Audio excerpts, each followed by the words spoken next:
you know, Dad made me who I am, and Mom made me who I am, and now that I'm growing up, I'm, you know, connecting more with, you know, Kerry. You know, he's the oldest, I'm the youngest, but we you know, I've always, you know, grown up around this, and it's kind of all coming together now that I'm a little bit older and getting out there on my own and doing what I love to do and what Dad taught me to do. So, you know, that's where I came from.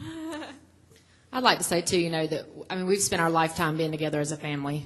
We all live together, we're raised together, and so there may not be a lot of public moments that you get to see all 5 of us share a stage like that we do today, but you know, we've all had the Christmases and the Thanksgiving and the special times that we can share together, and sometimes we get to do that 2 or 3 or 4, and sometimes we get to do it all 5 of us, and it's been that way all of our life. And so we are a family that comes together, and we come together on a special day like today to honor our dad, and you know, it's really not unusual for us like you make it out to be.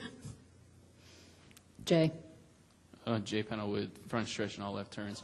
Y'all talked about how Dale Sr. instilled different things in each one of you. Do you think that's something he consciously did, or was that something that just, you know, one of you picked up the race and one of you picked up business, outdoors, different things like that?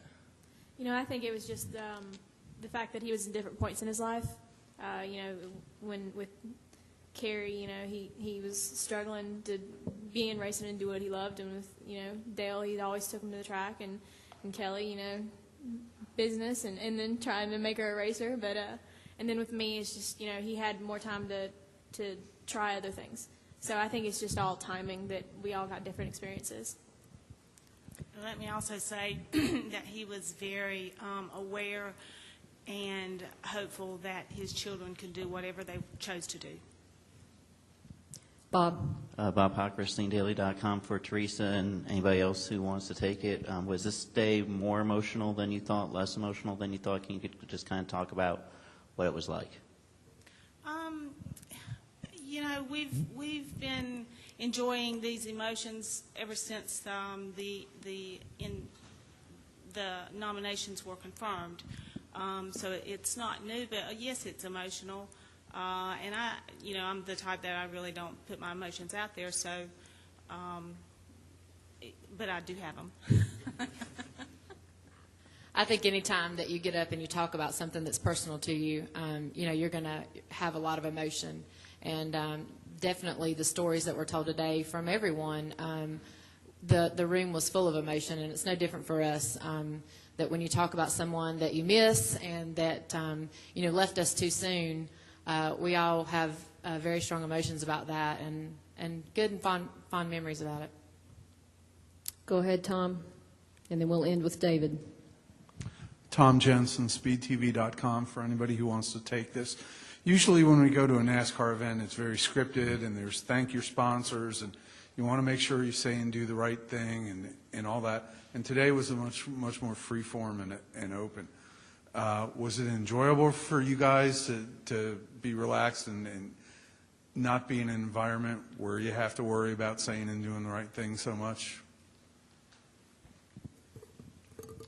Yeah, I think it was. I mean, I think it was more personal for the fans and for the folks out there that was watching on TV. It came from the heart from all of us. And, you know, when you're sitting there reading the script, it's someone else's words that's put in your mouth, and it can't mean the same as what it really is when it comes from the heart. David, you have the final question. Yeah, David Newton, ESPN.com. And it's kind of following up what Tom said for Dale Jr. I mean, you go to the racetrack each week and people ask you about your crew chief and wins and stuff like that. Today wasn't about that or your sponsors or anything. What was it like for you personally? I mean, everybody talks about how different the day was for them. What was it like for you to be up there and not have to deal with that and just kind of enjoy the history of the sport? Yeah, it was nice. You know, I just got up there and said whatever I wanted to say. I thought that I'd share that little story about Japan, and it kind of went along with what we were all talking about, and I really felt pretty comfortable, and it really basically came from just watching everybody else's speeches and how everybody else was enjoying themselves, and the atmosphere was really, really good, and I thought, you know, Winston Kelley and everybody did such a great job providing that for us, and the program went so smoothly. It was really, there was no effort at all, and there was really no nerves at all. Thank you, family. Congratulations.